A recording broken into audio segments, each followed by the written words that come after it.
जहां का इंसाफ की खास मुलाकात में हमारे साथ एक ऐसे जाबाज अफसर है जो IRS ऑफिसर है और इससे कबल जो है NCB मुंबई के जोनल डायरेक्टर भी रह चुके हैं। समीर वानखेड़े जी से हम बात करेंगे। समीर वानखेड़े जी का जो सियासी सफर अब शुरू होने वाला है, क्योंकि ऐसी बहस अब छिड़ गई है, वो बीजेपी से इलेक्शन लड़ने वाले लोकसभा का और वाशिम से जो है बाकायदा तौर पर उन्होंने जो है अपनी सियासी पारी का आगाज करने का भी मामला ऐसा खबरें जो है गर्म है। और IRS ऑफिसर रहते हुए समीर वानखेड़े ने कई अहम कार्रवाइयां अंजाम दी, जिसमें जो है शाहरुख खान के बेटे आर्यन खान को गिरफ्तार किया।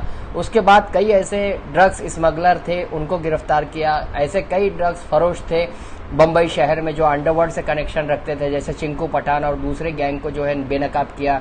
डोंगरी में फैक्ट्री को बेनकाब किया। तो ऐसे में समीर वानखेड़े जो है काफी जो है एक जाबाज ऑफिसर रहे हैं और देश के लिए हमेशा काम करते रहे हैं, देश पे जो है मर मिटने को तैयार है। तो ऐसे में यही ऑफिसर जो है बीजेपी के टिकट पर इलेक्शन लड़ने वाले हैं, इस तरह की जो खबरें हैं अब आम हो चुकी है। समीर जी, तो इस पर आपका क्या कहना है? जावेद जी, पहली बात है कि इस पे कहना बहुत ही प्रीमेच्योर होगा। अभी ये जो अटकलें लग रही उसके बारे में मेरा कोई टिप्पणी नहीं होगा, ना ही इसमें कोई मेरा योगदान है।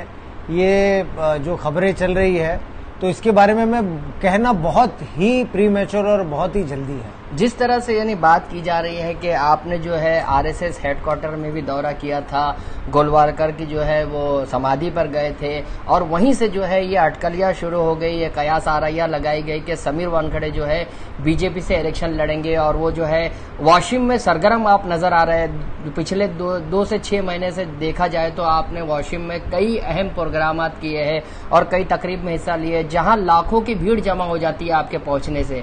तो ये क्या वजह है? नहीं जावेद भाई, ये कुछ बातें हैं, मीडिया इसे अभी 2021 से या 22 से कवर कर रही है, लेकिन मैं मेरे गांव में पहले से जाता हूं। मेरा जो वाशिम जिला है और वरूर तोहफा मेरा जो छोटा सा गांव है, मैं हमेशा वहां पर जाता था। लेकिन अभी क्या हुआ है कि वहां पर जो हमारे वाशिम गांव में एक मुहिम है, 2 प्रकार की मेरी मुहिम चल रही है। एक तो नशा मुक्त चल रहा है मेरा वहां पर वाशिम में कुछ गांव में कुछ छोटे छोटे तहसीलों में कुछ लोगों की आत्महत्या हुई है नशा के कारण। तो उसे रोकने के लिए, गांव को नशा मुक्त करने के लिए मेरी वहां पर ज्यादा मुहिम चल रही है। उसके अलावा भी जो पिछड़े वर्गीय जो फाइनेंशियली अनसाउंड स्टूडेंट्स होते हैं, जो पढ़ने की जिनमें मंशा होती है, जिन्हों में इच्छा होती है पढ़ने की, तो उनको वहां पर जाके UPSC क्या होता है, MPSC क्या होता है, उसके बारे में पुस्तक प्रोवाइड करवाना, पुस्तक देना, उनको लेक्चर्स देना, करिकुलम बताना, तो वो दोनों चीजें चल रही है। तो इसके लिए लोग भी आते हैं, लोगों को गाइड भी करता हूं कि कैसा UPSC देना चाहिए, पास होना चाहिए, और साथ में गांव गांव जाके नशा मुक्त करने की कोशिश करता हूं। इसके अलावा भी वाशिम, बुल्ढाना, अकोला, संभाजीनगर, थाने, ऐसे जिलों में कार्यक्रम हमारे जोर से चालू है। समीर वानखेड़े एक ऐसी शख्सियत है जो टूटती नहीं है। जैसे कि कई मसाइब आए आप पर, कई आजमाइशें हुई आपकी, जिस तरीके से आप पर इंक्वायरी हुई और तमाम चीजें जो है, कभी आरोप लगे, कभी पति आरोप हुए आप पर कि भाई आपने जो है वो करप्शन किया है, आपने जो है किसी को जबरदस्ती फंसाया है। क्योंकि मैं नाम लेना नहीं चाहता, क्योंकि कोर्ट ने भी आपको इससे बचने की तलकीन की है और कहा है कि आप जो है जब तक कोर्ट में केस है तो आप किसी बारे में कुछ नहीं कह सकते। तो इसलिए मैं कहता हूं कि जिस तरीके से आप पर मसाइब आए तो आपके हौसले पस्त नहीं हुए कि भाई मुझे ये क्यों करना है, मैं जो काम कर रहा हूं वो किस लिए कर रहा हूं, और इससे जो है आपको मायूसी नहीं हुई? मायूसी किस बात की? जब भारत माँ की, राष्ट्र की सेवा करना, तो मुझे मायूसी कोई भी बात की नहीं होती है।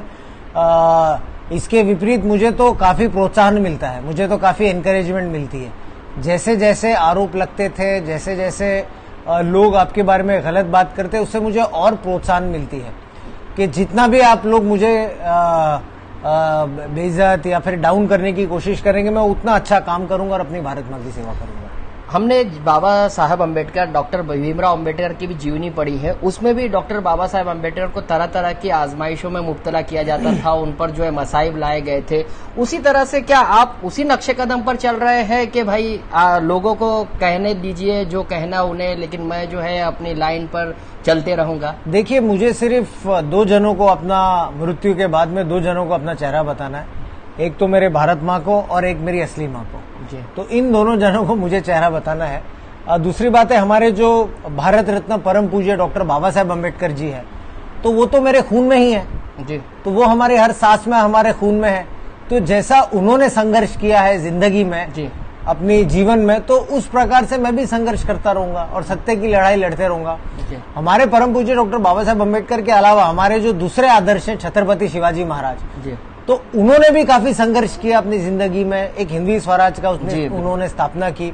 उनपे भी वो टाइम पे जब शपथ विधि के टाइम पे 1674 में राज अभिषेक के टाइम पे उनपे भी आरोप लगे, उन्होंने भी डट के उसका सामना किया।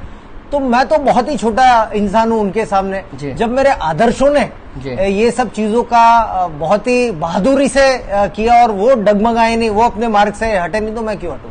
यानी आपको लगता है कि आप जो है वो सोशल वर्क कर रहे हैं, आप जो है IRS ऑफिसर रहने के बावजूद आप जो है ज्यादा वक्त अपने वाशिम जिले में गुजारते हैं और वहाँ जो है आपकी वाइफ भी जो है इस काम में आपका साथ देती है, आप कई प्रोग्राम में गए, तो आप अब तो एक माहौल बन गया है कि वाशिम से जो है समीर वानखेड़े एक आवाज बड़ी बन गई है। तो ऐसे में आपके क्या कहना है कि आवाम जो है आपको पसंद करने लगे हैं? देखिए, आवाज बड़ी, ये लोगों का प्रेम है, मैं उसके लिए हमेशा उनके लिए धन्यवाद देना चाहता हूँ। लेकिन मैं उनका ही हूँ, मेरा गांव भी एक छोटा सा गांव है, तो मैं उनमें से ही बड़ा हुआ हूँ, मैं उनका ही हूँ। तो जितना भी अभी तो जैसा आपको पता है कि मैं चेन्नई में कार्यरत हूँ, जब भी मेरी सैटरडे संडे छुट्टियां होती है या फिर वीकली ऑफ्स होती है या फिर नेशनल हॉलीडेज होता है, तो मैं उस समय को काफी किस तरह से मेरे लोगों के बीच में टाइम स्पेंड करूं और कैसा इम्पोर्टेंट कुछ एक वैल्यू एडिशन दूं उनकी लाइफ में, ये मेरी पहल होती है। तो वही जारी है। और ये भी कुछ खुशी की बात ये भी है कि हम लोग जो मुहिम नशा मुक्त की कर रहे हैं उसमें 2-3 गांव, जैसे गियोती गांव है वो भी रिसोर्ट के पास ही, तो वो पूरा नशा मुक्त हो चुका है अभी। तो वहां पर जो इलीगल जो नशा के कारोबारी थे तो वो भी काफी फर्क पड़ा है। ऐसे छोटे छोटे गांव में जब एक आपके जाने से कुछ फर्क पड़ता है तो एक सेटिस्फेक्शन होती है। तो आपको क्या लगता है कि यही सिलसिले को आप आगे बढ़ाएंगे, खिदमत खल्क करते रहेंगे, आवाम के दरमियान जाते रहेंगे, चाहे आप इलेक्शन लड़े या ना लड़े, या आगे जो है आपकी कयास आ रहा है या इस तरह से चलते रहे कि जो है आप मेंबर ऑफ पार्लियामेंट का इलेक्शन लड़ेंगे, उसके बावजूद आप वहीं जाते रहेंगे? जावेद साहब, देखिए, ये तो ईश्वर ने आगे आपके भाग्य में और नियति में क्या लिखा है ये सिर्फ ईश्वर ही जानता है जी। दूसरी बात है कि राष्ट्र की सेवा करना, लोगों की सेवा करना, अभी भी एक गवर्नमेंट सर्वेंट हूँ, लोगों का अभी भी एक नौकर हूँ और आगे किसने क्या देगा वो सिर्फ नियति को पता है। लेकिन जो कोई भी काम करूंगा सिर्फ राष्ट्र, अपने अंतिम सांस तक राष्ट्र की सेवा करूंगा। तो आप में जो जज्बा है वो कहाँ से पैदा हुआ? ये जज्बा कहाँ से आता है आप में, समीर वानखेड़े में ये जज्बा कहाँ से आता है? देखिए, पहली बात तो जो मेरी माता जी है जो अभी इस दुनिया में नहीं है, तो उन्होंने बचपन से ही राष्ट्र की मार्ग में समर्पित करने की बात कही थी। उसके अलावा जो हमारे जो आदर्श है परम पूज्य डॉक्टर बाबा साहब अम्बेडकर जी, तो मैं आगे फिर से वही दोहराना चाहूंगा, वो तो हमारे खून में है, तो वो तो कभी जा नहीं सकते। ये तो समीर वानखेड़े जी जो बता रहे थे कि किस तरीके से जो है वाशिम में वो खिदमत अंजाम दे रहे हैं, आवाम के दरमियान जा रहे हैं, और उन्होंने इस बात से इनकार नहीं किया। आगे ये भी हो सकता है कि Sameer Wankhede member of parliament भी बन जाए, क्योंकि अब तक उन्होंने सियासी अटकलियों आरआईओ को खारिज नहीं किया है कि वो इलेक्शन लड़ेंगे या नहीं लड़ेंगे, लेकिन वो अपनी खिदमत जारी रखेंगे। जहां के इंसाफ की खास रिपोर्ट।